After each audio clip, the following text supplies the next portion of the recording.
Buenas tardes, ¿cómo están? Bien, bueno, a ver, voy a tratar de no botar nada. Bueno, tenemos varios soldados caídos por el frío, por enfermedad, vacaciones también con los chicos. Hay varios que sabíamos que no iban a estar, pero no es problema. Sabemos que este tiempo es así. Quiero pedirle que sigamos orando por nuestra hermana Mary y la situación de lo que ha sido la partida de su papá. No es fácil, van pasando los días y vas cayendo cada día en la realidad de que tu papá ya no está. Entonces oremos por ella. Quiero pedir un motivo de oración también muy especial por nuestro hermano Cristian Muñoz y Vera, ¿sí?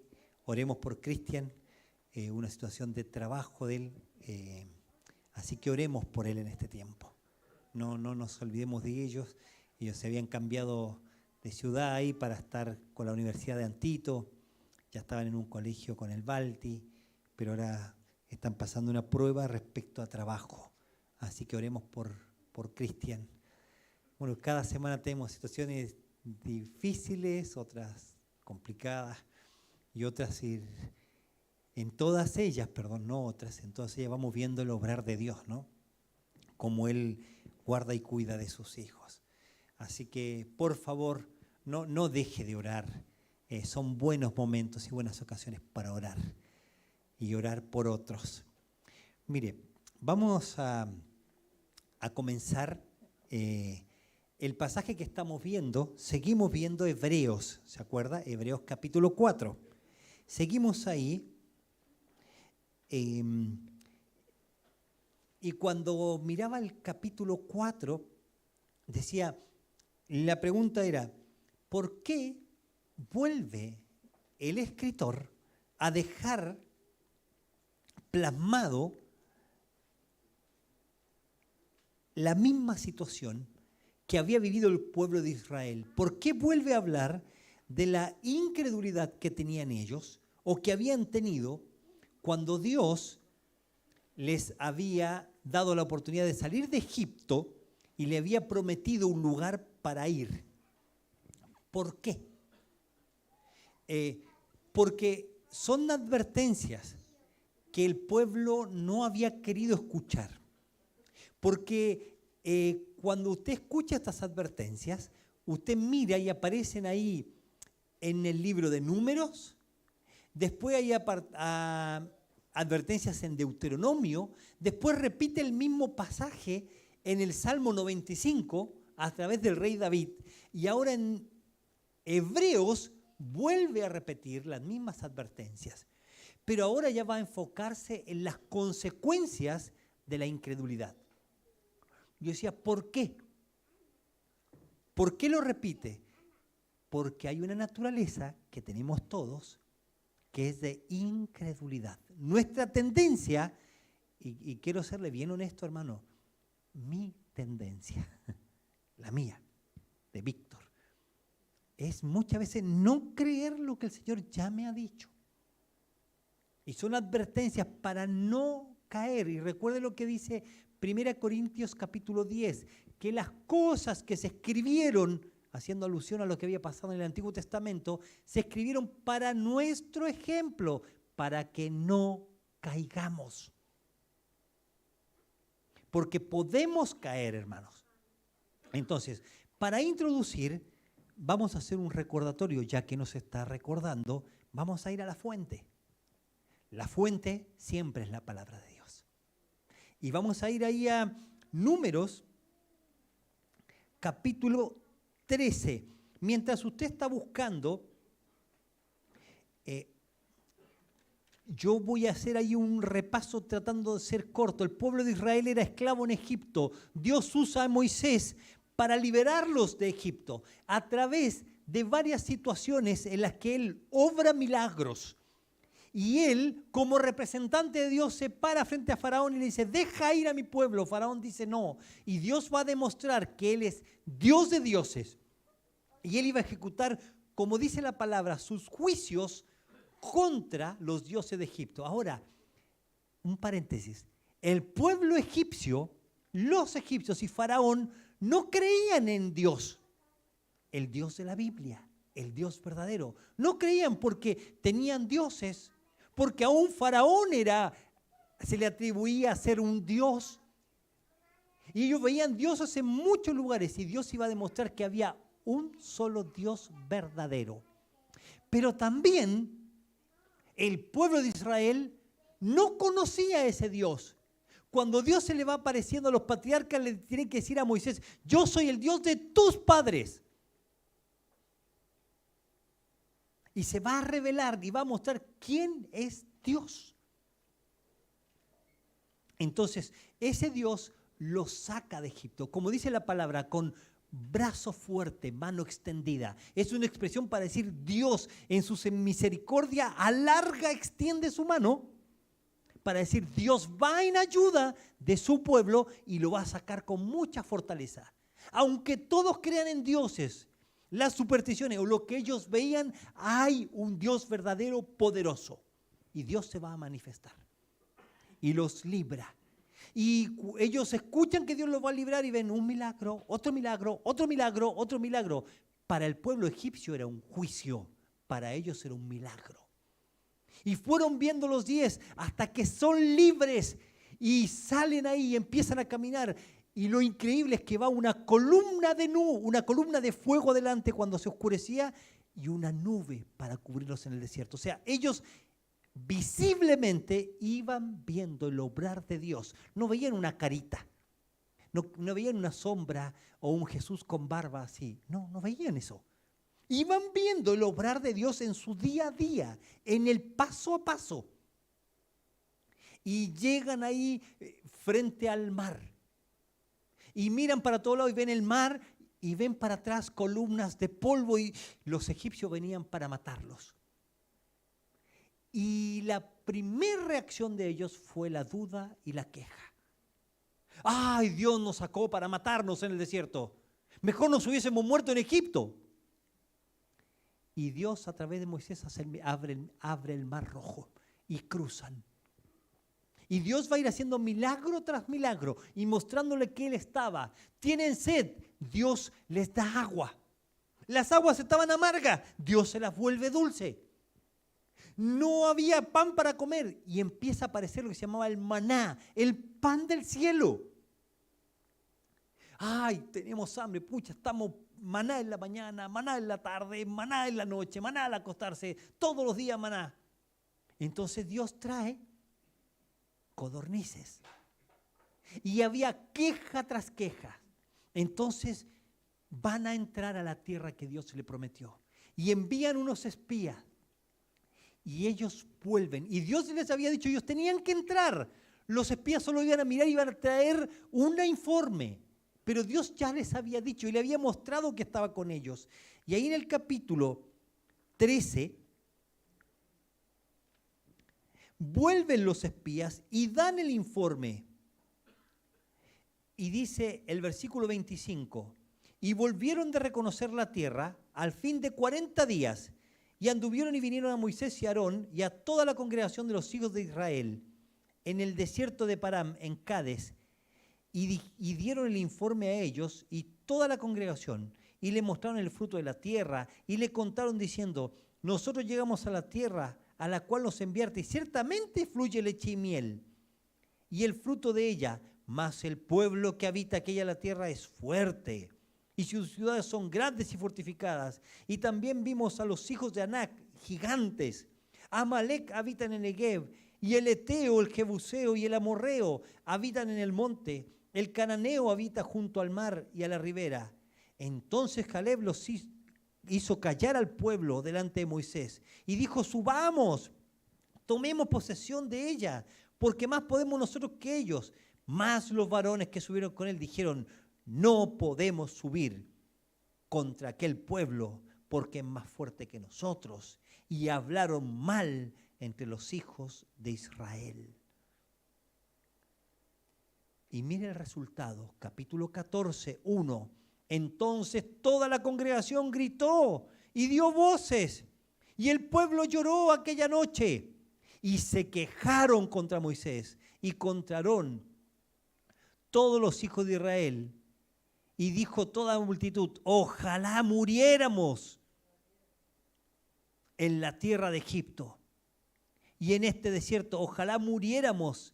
¿Y por qué nos trae Jehová a esta tierra para caer a espada a nuestras mujeres y a nuestros niños por presa?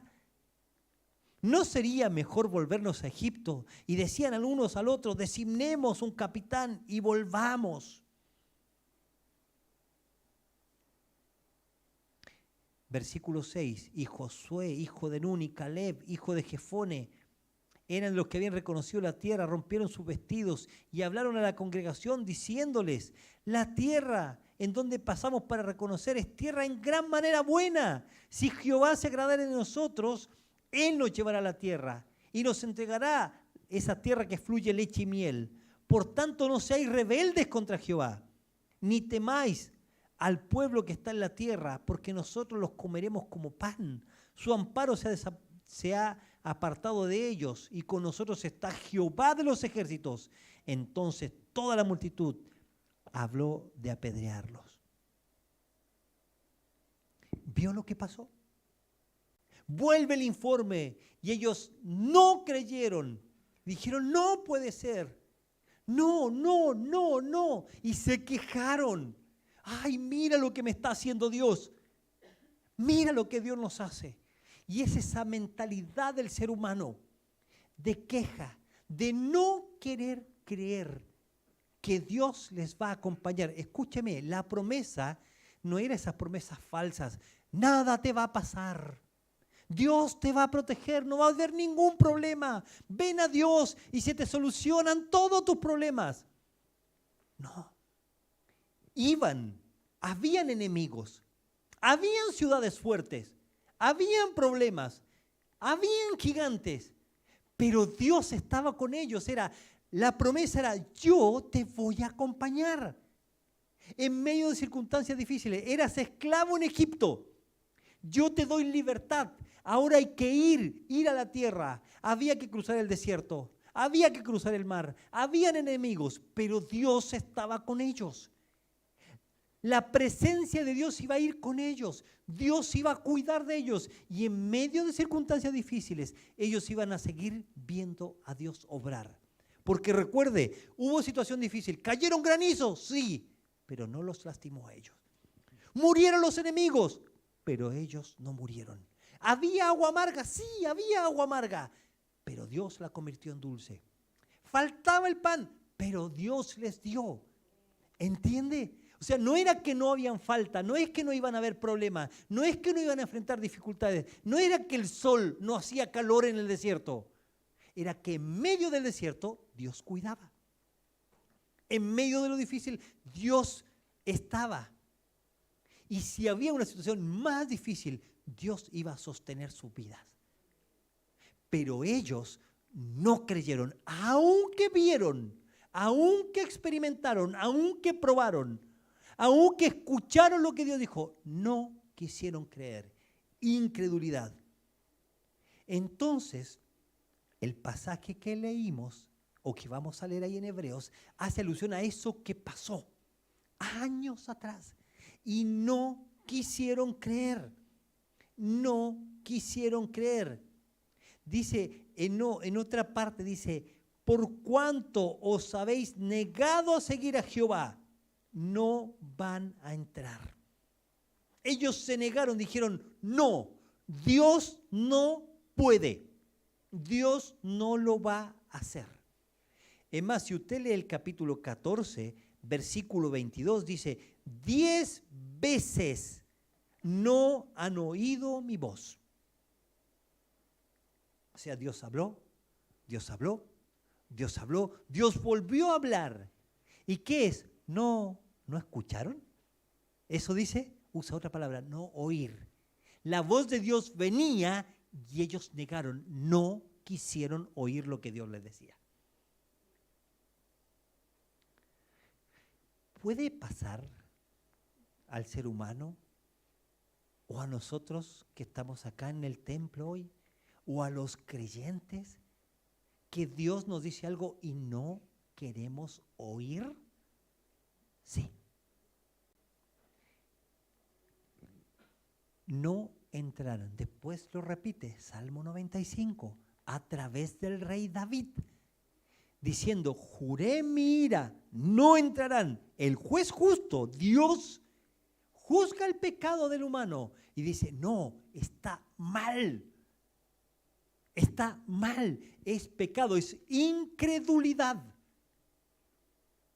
Y el ser humano, cuando dice no, decide no creerle, no es que Dios no pueda, es el humano que dice, Dios no puede. Y ahora está en el libro de Hebreos. Y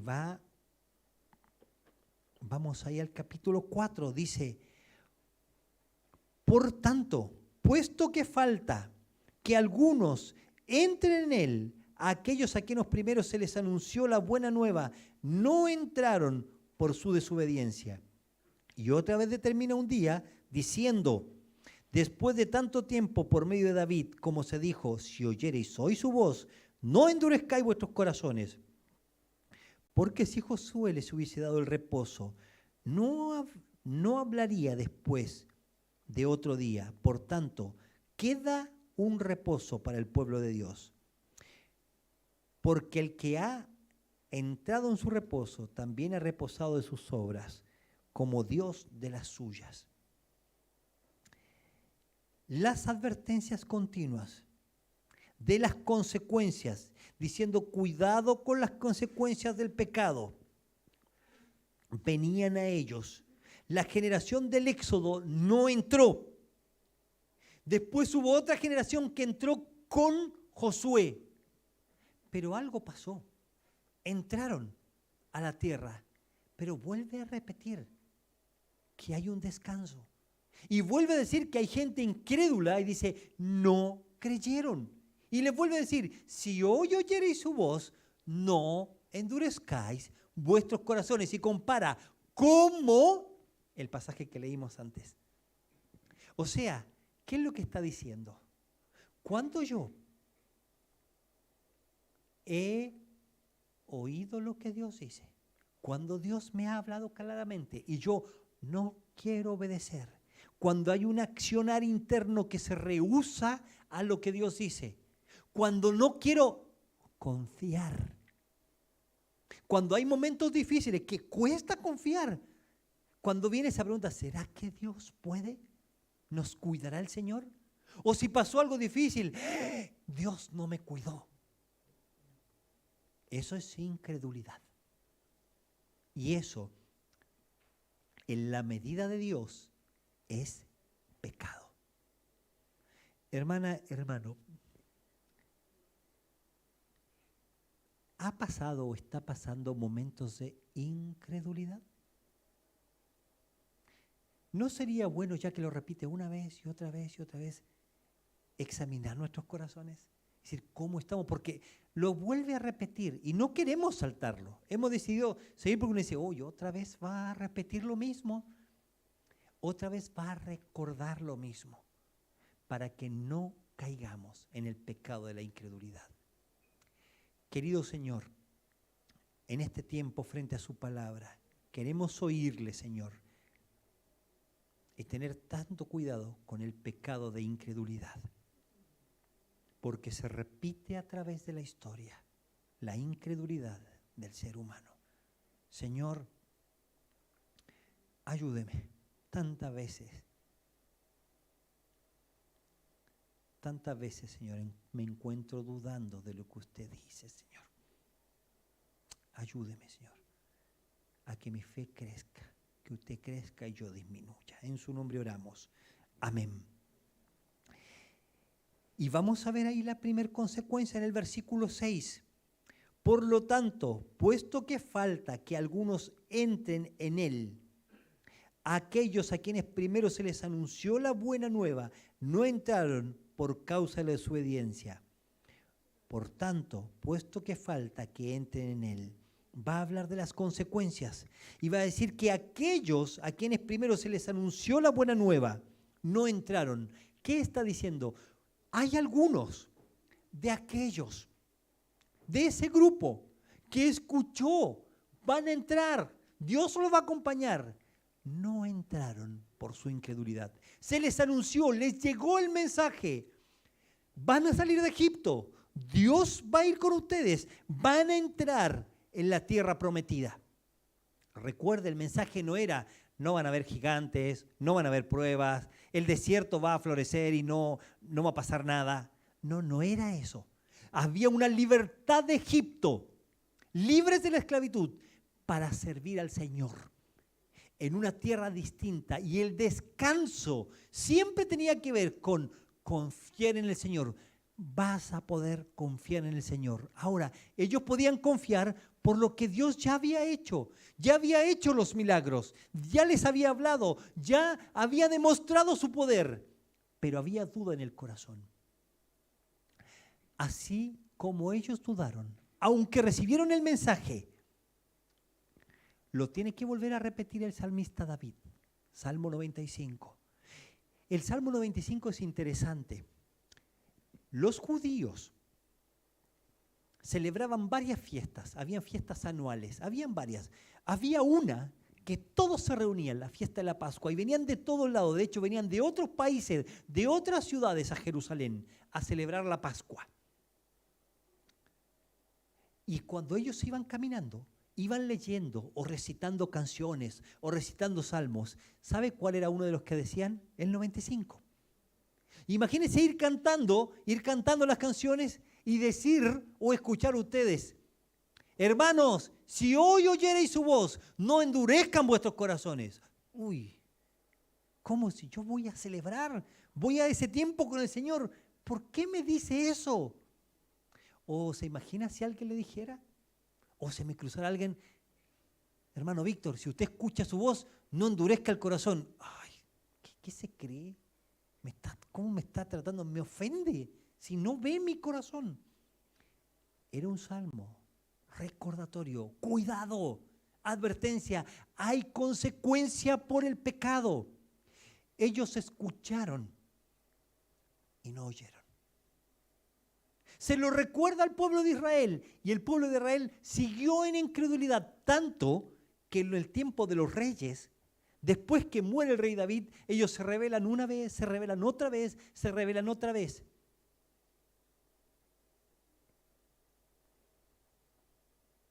El último libro de las Crónicas dice al final: Dios envió continuamente profetas para advertirle y no quisieron oír. Y dice así: y no hubo más remedio y fueron llevados cautivos. O sea, no pasó solamente ante la tierra prometida, pasó en la historia de Israel. ¿Pero por qué? Mira, ponga el versículo por favor que estaba puesto. Quiero que lo miremos juntos. Ahí el 4:6. Le dice a estos hermanos que ya no están en el desierto, que ya están viviendo en esa tierra, que son del pueblo de Israel, dice: algunos entren, y aquellos a quienes primero se les anunció la buena nueva no entraron. Esa palabra y esa buena nueva, a aquellos que se les anunció el evangelio, no entraron. ¿Qué está haciendo? Una comparación. Hubieron gente del pueblo de Israel que escuchó, no oyó. Hubieron personas a través de la historia de Israel que no entraron. Los que se les fue anunciado el evangelio no entraron por la desobediencia. ¿Qué está diciendo? Hay personas que pueden escuchar y no oír, que pueden escuchar el evangelio y no querer creer el evangelio. Y va a hablar de esta primera consecuencia. La primera consecuencia es la desobediencia, la rebeldía. Escuchar el mensaje de salvación y no creerlo. Es una actitud del corazón. Es venir a la iglesia, es estar en tu casa, es estar escuchando y no querer oír lo que Dios dice.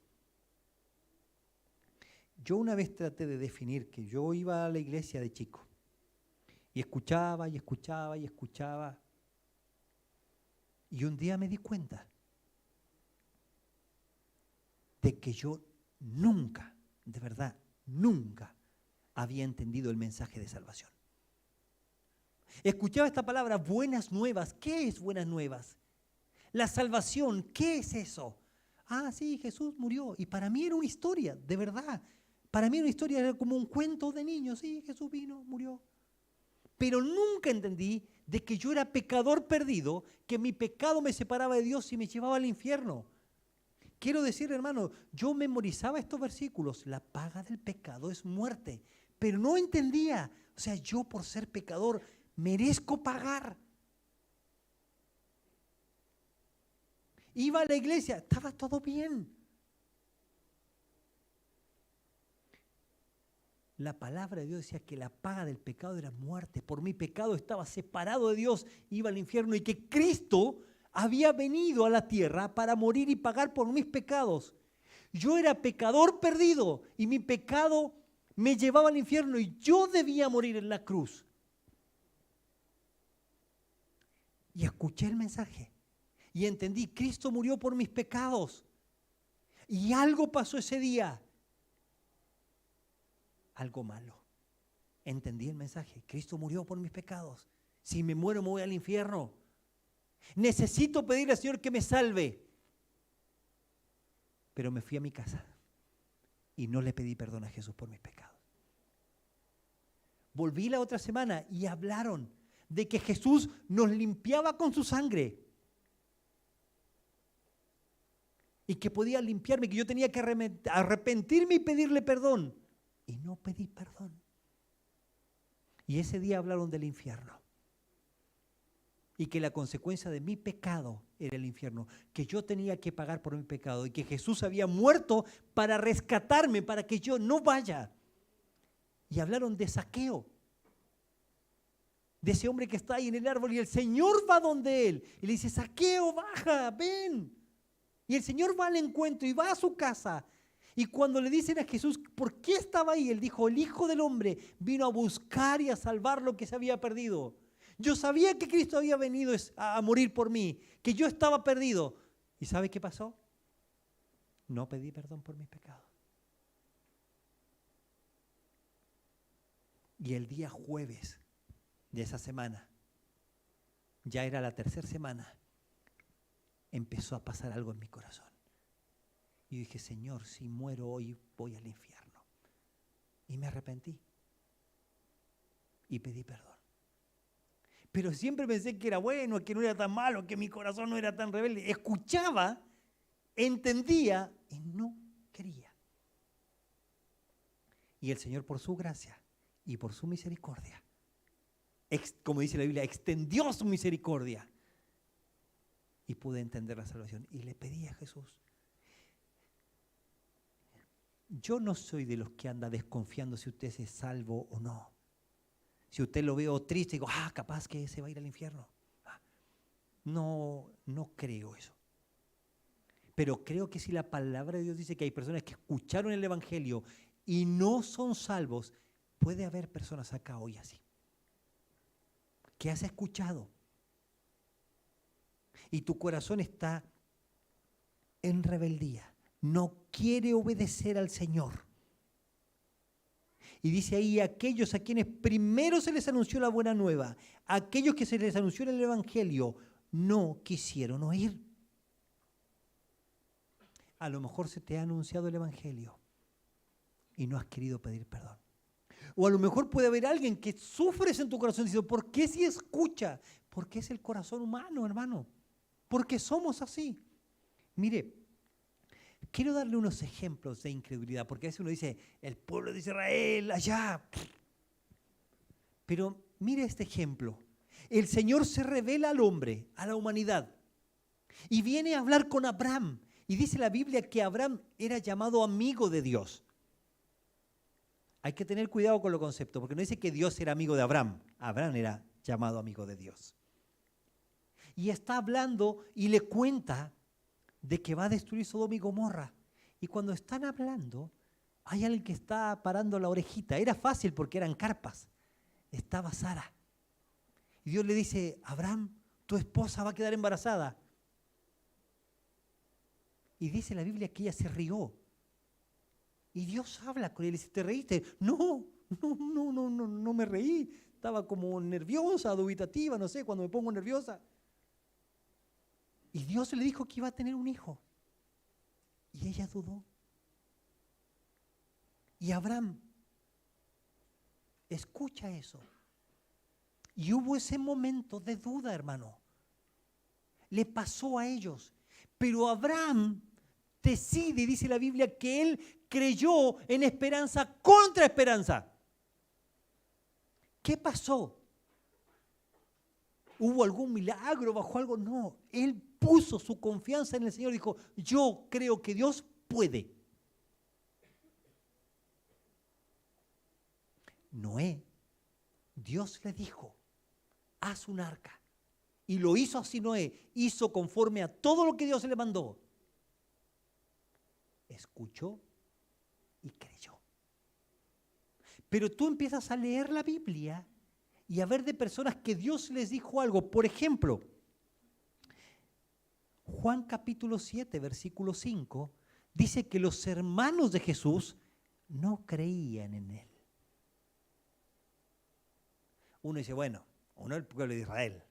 Los hermanos, bueno, tampoco se mostraban como gente creyente, entonces no creían a él.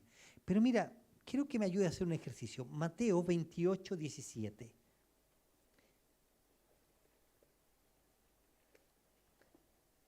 ¿Pueden haber cristianos que desconfíen o no crean?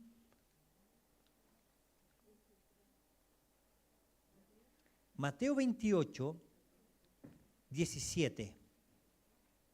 Y cuando le vieron, le adoraron, pero algunos dudaban. Marco capítulo 16. Marco, el Señor había resucitado y algunos dudaban. 16, 11. Ellos, cuando oyeron que vivía y que había sido visto por ella, no le creyeron. Cuando va a decir el Señor resucitó, no creyeron. ¿Y qué dice ahí el versículo 13? Y ellos fueron, 12, pero después apareció en otra forma a dos de ellos que iban de camino, yendo al campo. Ellos fueron y lo hicieron saber a los otros y ni aún a ellos creyeron. Y el 15, y les dijo, id por todo el mundo y predicar, 14, finalmente se le apareció a los 11 mismos, estando ellos sentados a la mesa, y les reprochó su incredulidad y dureza de corazón, porque no habían creído a los que habían visto resucitado. ¿Entiende, hermano? Que aún los discípulos no creían. Y les reprochó, ¿qué les reprochó? Su incredulidad y dureza de corazón. ¿Ves lo que hace la incredulidad? Endurece el corazón. Es peligroso, hermano, cuando dudamos.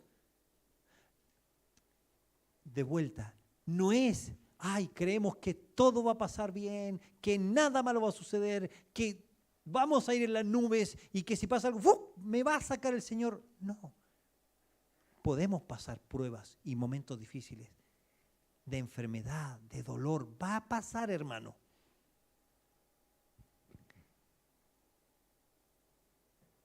Pero lo que el Señor Jesús reprocha es la incredulidad, la dureza del corazón. Es cuando el corazón no cree que Dios puede obrar.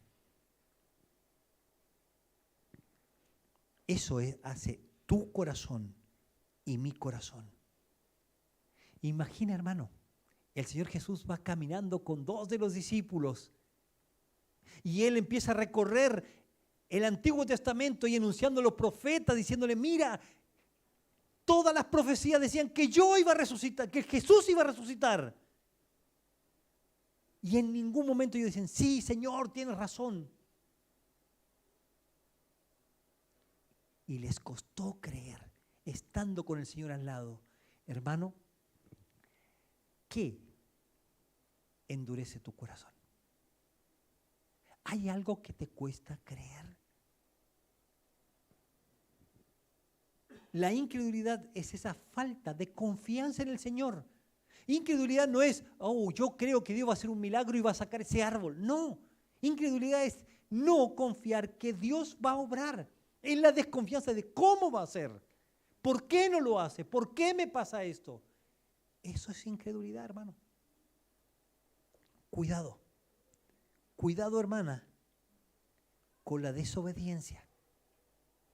No querer oír el mensaje y repetir lo mismo que vimos en este pasaje con los discípulos. Voy a resucitar, voy a resucitar, voy a resucitar. Y viene alguien y dice, el Señor resucitó, no creyeron. Viene otro, resucitó, lo vimos, no creyeron. Y viene el Señor y les tiene que reprochar. De hecho, camino a Emaús, Él les dice, oh insensatos y tardos para creer lo que las profecías decían de mí. Es cuando el corazón se atrasa y no va al ritmo de Dios.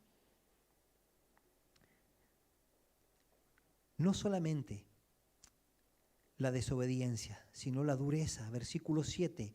Y otra vez se terminó un día diciendo después de tanto tiempo por medio de David, como le dijo, si oyereis hoy su voz, no endurezcáis vuestros corazones. Otra vez hay una urgencia en esta exhortación y dice, otra vez, y lo remarca, dice, otra vez lo voy a repetir, porque lo dice el rey David, no endurezcas tu corazón, dureza, desobediencia a la palabra, más dureza. Y dice, no endurezcas el corazón, cuidado, vuelve a repetirlo.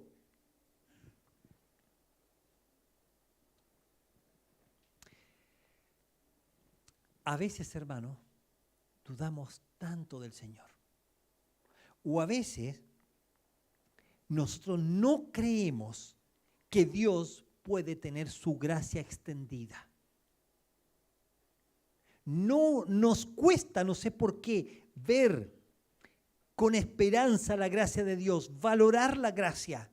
El apóstol Pablo dice ahí en 2 Corintios, capítulo 6:1, 2 Corintios 6:1, así pues, nosotros como colaboradores suyos, os exhortamos también que no recibáis en vano la gracia de Dios, porque dice, es tiempo aceptable he oído, y en día de salvación te ha socorrido. He aquí ahora, es tiempo aceptable, he aquí ahora el día de la salvación. Había una oportunidad, había un hoy. Él le dice, no endurezca vuestros corazones. Acá el apóstol Pablo le tiene que decir, hermanos, hay una exhortación diciendo, hoy es tiempo aceptable de recibir su gracia.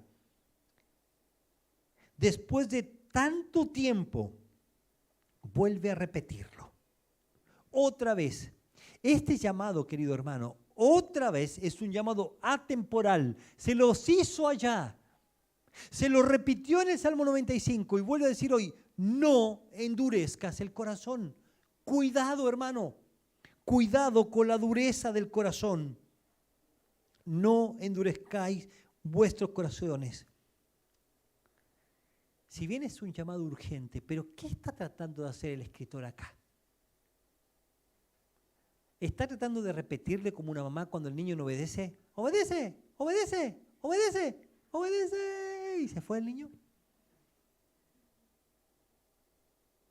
No, querido hermano, es la idea de reflexiona.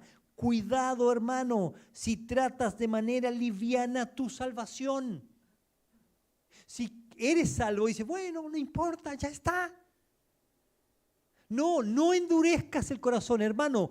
Cuando tú no quieres obedecer, o cuando yo no lo manifiesto, pero adentro mío no obedezco, endurezco mi corazón al Señor.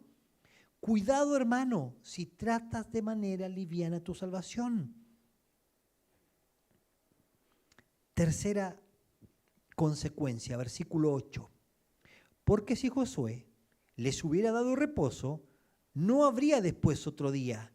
Por tanto, queda aún un reposo para el pueblo de Dios, porque el que ha entrado en su reposo también ha reposado de sus obras. Y acá la otra consecuencia es el desaliento. Porque si José les hubiese dado reposo, habla de Josué como el libertador. La palabra Josué es libertador. Esa palabra se usa en el Antiguo Testamento para ese hombre que siguió el camino de Moisés y los hizo entrar en la tierra. En el Nuevo Testamento hay una palabra, un nombre que significa lo mismo. Es Jesús, nuestro Salvador, nuestro libertador. Entonces la reflexión es para el creyente. Hermano, Josué los hizo entrar. Ya está, los hizo entrar. Entonces, entraron a la tierra, no había nada más para hacer. Era tierra prometida. Hermano, no era Disneylandia, no era Fantasylandia, era la tierra que Dios le había prometido. Y mire lo que dice ahí en Josué, capítulo 21, 43. Josué 21, 43. De esta manera dio Jehová a Israel toda la tierra que había jurado para dar a sus padres, y la poseyeron y habitaron en ella. Y Jehová les dio reposo alrededor, conforme a todo lo que había jurado a sus padres. Y ninguno de sus enemigos pudo hacerles frente, porque Jehová entregó en su mano todos sus enemigos. No faltó palabra de todas las buenas promesas que Jehová había hecho a la casa de Israel. Capítulo 23, 1. Aconteció que muchos días después que Jehová había dado reposo a Israel de todos sus enemigos alrededor de Josué, siendo Josué ya viejo y avanzado en años, bueno, y continúa el escrito. ¿Qué había pasado? Les dio la tierra, pero ¿qué había en esa tierra? Enemigos. Había que dividir la tierra y pelear. Había que dividir la tierra y conquistar. Había que dividir y asentarse. O sea que la promesa nunca fue, bueno, entren en la tierra prometida y no va a pasar nada. Van a ser felices y comer perdices. No. Hay una idea de que, bueno, si yo obedezco a Dios y obedezco su promesa, todo va a ser súper lindo, súper fácil. No van a haber problemas, no van a haber luchas. Tengo que terminar, hermanos. No van a haber conflictos. Nunca fue esa la idea bíblica. Salían de la esclavitud, eran libres de la esclavitud, pero había que avanzar, había que tomar la tierra, había que poseerla, había que construir las casas, había que trabajar. No para la salvación, ya eran libres de Egipto, sino que había que trabajar para andar en santidad delante de Dios. El Hijo de Dios, usted y yo, si somos salvos, ¿cuál es el reposo para nosotros? Porque ahí, si ya les había dado reposo, ¿para qué va a hablar de vuelta de otro reposo?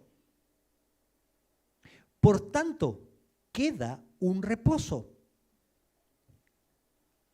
¿Cuál era el reposo? Para ellos no era la salvación, entrar en la tierra. Era libre de la esclavitud. Pero no era ausencia de problemas, no era que ya nadie más iba a morir, no era que no iban a haber dificultades, iba a pasar, pero el Señor iba a estar con ellos. ¿Qué es para usted y para mí el reposo? Porque ahí dice, por tanto, y va a ser una conclusión afirmativa. La presencia del Señor, hermano.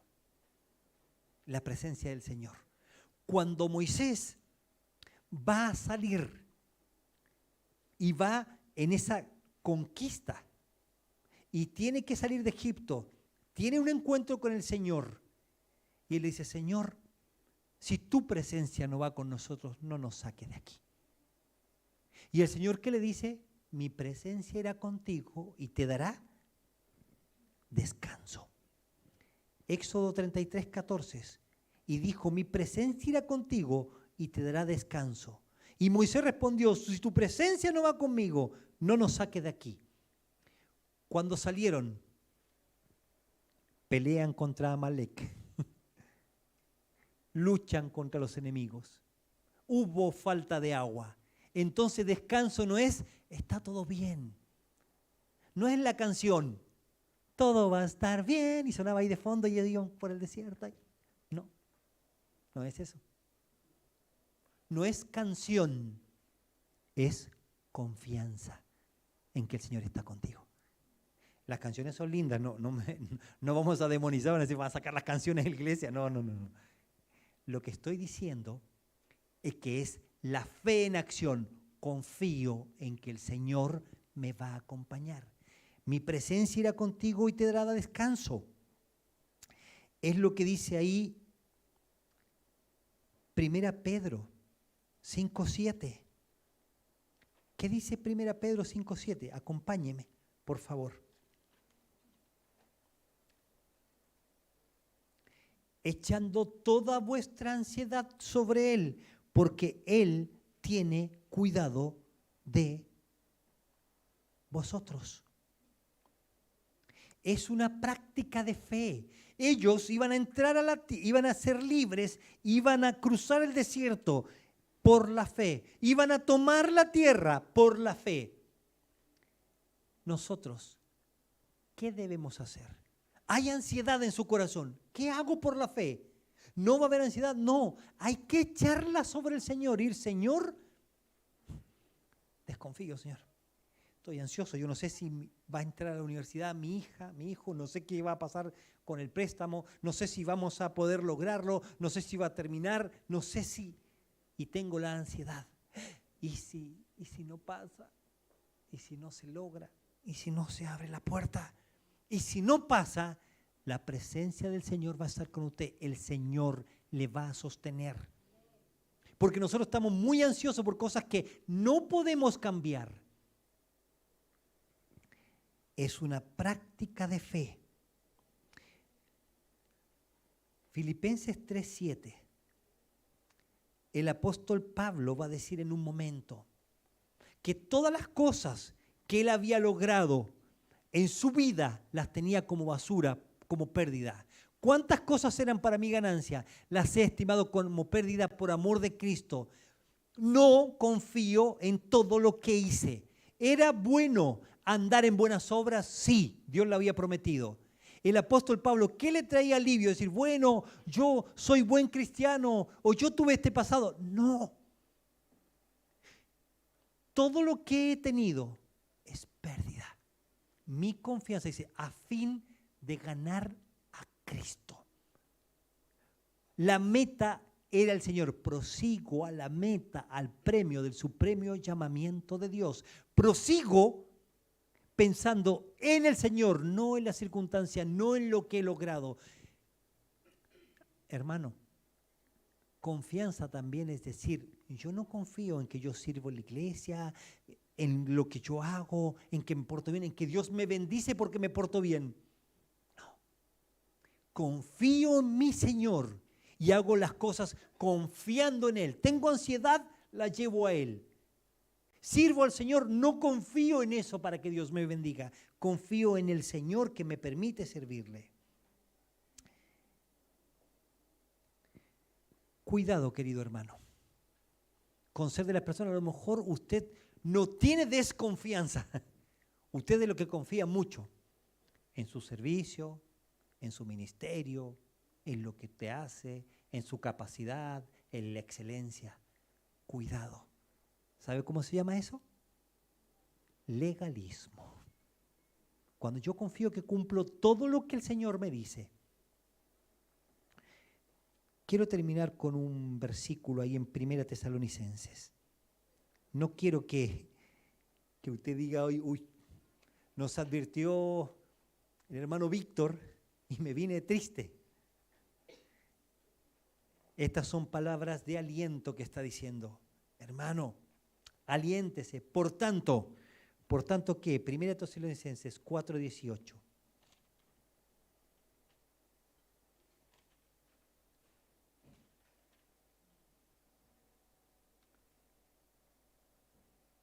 Por tanto, alentaos los unos a los otros con estas palabras. En este contexto se habían muerto muchas personas y ellos decían, ¿será que el Señor va a venir? ¿Será que va a pasar esto? Sí, el Señor va a venir a buscarnos en un momento, en un abrir y cerrar de ojos, a la final trompeta. Tranquilo tu corazón, si hay pérdida de un familiar, si tiene a Cristo, lo vas a ver. Si tú estás acá en esta tierra, vas a ir con el Señor. Aliéntate, palabras de aliento. Y el capítulo 5, versículo 11, termina diciendo ahí, por lo cual animaos unos a otros y edificaos unos a otros, así como lo hacéis. Quiero animarte, hermano, a que no te pase como Tomás, que el Señor le quiso decir, no seas incrédulo, sino creyente. Confía en el Señor. Cuidado con la desconfianza. Cuidado con la desobediencia. Cuidado con el desaliento. Confía en el Señor. ¿Sabes cuál es la solución? Únicamente vivir la vida por la fe. Por fe andamos, no por vista. Pon tu confianza en el Señor. Señor, está siendo difícil. Señor, no lo veo, no veo respuestas, no veo cambios. Confía. ¿Estás dispuesta a confiar aún sin ver cambios? Tenemos un Dios grande. Confía en el Señor. Él está contigo. Si su presencia va contigo, no necesitas nada más, hermano.